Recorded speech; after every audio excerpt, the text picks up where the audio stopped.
जय श्री राधे। पूज्य श्री सद्गुरुदेव भगवान के चरणों में प्रणाम। आज पूज्य श्री स्वामी राम सुखदास जी महाराज कहते हैं, चहु जुग चहु श्रुति नाम प्रभाऊ, कली विशेष नहीं आन उपाऊ। चारों युगों में और चारों ही वेदों में भगवान के नाम का प्रभाव है, परंतु कलयुग में नाम का विशेष प्रभाव है। भक्तों के लिए भगवान के नाम का ही आधार है, इसके अलावा और कोई उपाय नहीं है। कलयुग के आने पर भगवान ने विशेष कृपा कर दी कि सभी साधनों की शक्ति को नाम महाराज में लाकर रख दिया। भगवान ने अपनी पूरी की पूरी शक्ति नाम महाराज में रख दी। इसमें विलक्षणता यह रखी कि स्मरणे न कालः, नाम जपने के लिए कोई समय नहीं बांधा, कोई पात्र विशेष की बात नहीं की, कोई विधि विशेष की बात नहीं। कोई जपे और कैसे ही जपे, किसी तरह से भगवान के नाम में लग जाए। सतयुग त्रेता द्वापर में आदमी शुद्ध होते थे, पवित्र होते थे, वे विधियां जानते थे, उन्हें ज्ञान होता था, समझ होती थी, उनकी आयु बड़ी होती थी। कलयुग के आने पर इन सब बातों की कमी आ गई। कलयुग के आने पर इन सब बातों की कमी आ गई, इसलिए जीवों के उद्धार के लिए बहुत सुगम उपाय बता दिया कि कलयुग केवल नाम आधारा, सुमिर सुमिर भव उतरहि पारा। संसार से पार होना चाहते हो तो भगवान के नाम का जप करो, रात दिन भगवान के नाम का जप करते चले जाओ। जैसे रास्ते चलते चलते गांव पहुंच ही जाते हैं, ऐसे ही राम राम करते करते भगवान आ ही जाते हैं, भगवान की प्राप्ति अवश्य हो जाती है। इसलिए यह राम नाम बहुत ही सीधा और सरल साधन है। संत महापुरुषों ने नाम को बहुत विशेषता से सबके लिए प्रकट कर दिया, जिससे हर कोई ये ले सके। परंतु लोगों में प्रायः एक बात हुआ करती है कि जो वस्तु ज़्यादा प्रकट होती है उसका आदर नहीं करते। अत्यधिक प्रसिद्धि हो जाने से उसका आदर नहीं होता। नाम की अवज्ञा करने लग जाते हैं कि कोरा राम राम करने से क्या होता है, राम राम तो हर एक करता है। शौच जाते हुए बच्चे भी करते हैं, इसमें क्या है। ऐसे इस नाम की अवज्ञा कर देते हैं हम लोग। हमारे भाई बहनों में यह विचार उठता है कि हमारे को कोई विशेष साधन बताया जाए, और जब उनको कहते हैं कि भाई प्राणायाम करो, ऐसे बैठो, ऐसे आहार विहार करो, तो कह देंगे महाराज ऐसे तो हमसे होता नहीं, हम तो साधारण आदमी हैं, हम गृहस्थ हैं, निभता नहीं है, क्या करें, यह तो कठिन है।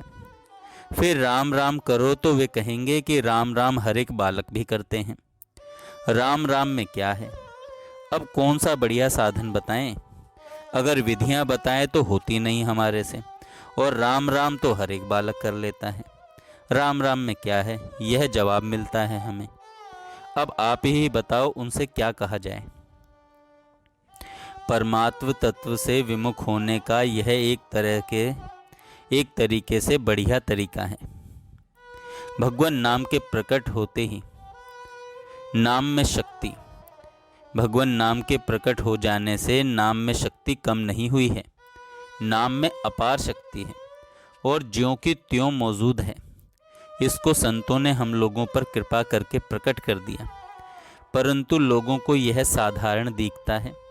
नाम जब साधारण तभी तक दिखता है जब तक इसका सहारा नहीं लेते, इसके शरण नहीं होते। शरण कैसे होवें, विधि क्या है। शरण लेने की कोई विधि नहीं होती, शरण लेने की तो आवश्यकता होती है।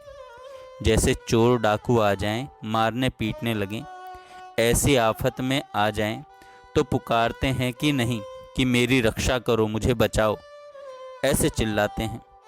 कोई लाठी लेकर कुत्ते के पीछे पड़ जाए और वहाँ भागने की जगह नहीं हो तो बेचारा कुत्ता लाठी लगने से पहले ही चिल्लाने लगता है। यह चिल्लाना क्या है, वह पुकार करता है कि मेरी रक्षा होनी चाहिए। उसके पुकारने की कोई विधि होती है क्या, या मुहूर्त होता है क्या। शरणागति सुगम होती है जब अपने पर आफत आती है और अपने को कोई भी उपाय नहीं सूझता, तब हम भगवान के शरण होते हैं। उस समय हम जितना भगवान के अधीन होते हैं उतना ही काम बहुत जल्दी बनता है। इसमें विधि की आवश्यकता नहीं है। बालक माँ को पुकारता है तो क्या कोई विधि पूछता है या मुहूर्त पूछता है कि इस समय में रोना शुरू करूं?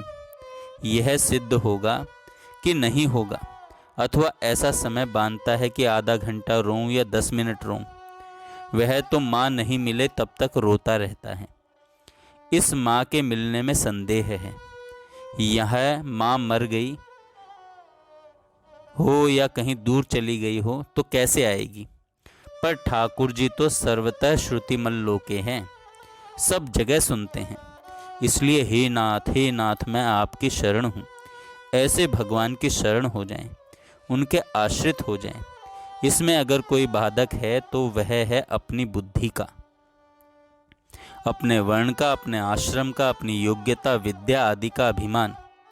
भीतर में उनका सहारा रहता है कि मैं ऐसा काम कर सकता हूँ।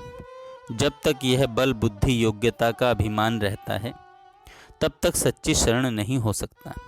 इसलिए अभिमान से रहित होकर चाहे कोई शरण हो जाए या जब कभी हो जाए, उसी वक्त उसका बेड़ा पार है। जय श्री राधे। जय श्री राधे। पूज्य श्री सद्गुरुदेव भगवान के चरणों में प्रणाम। आज पूज्य श्री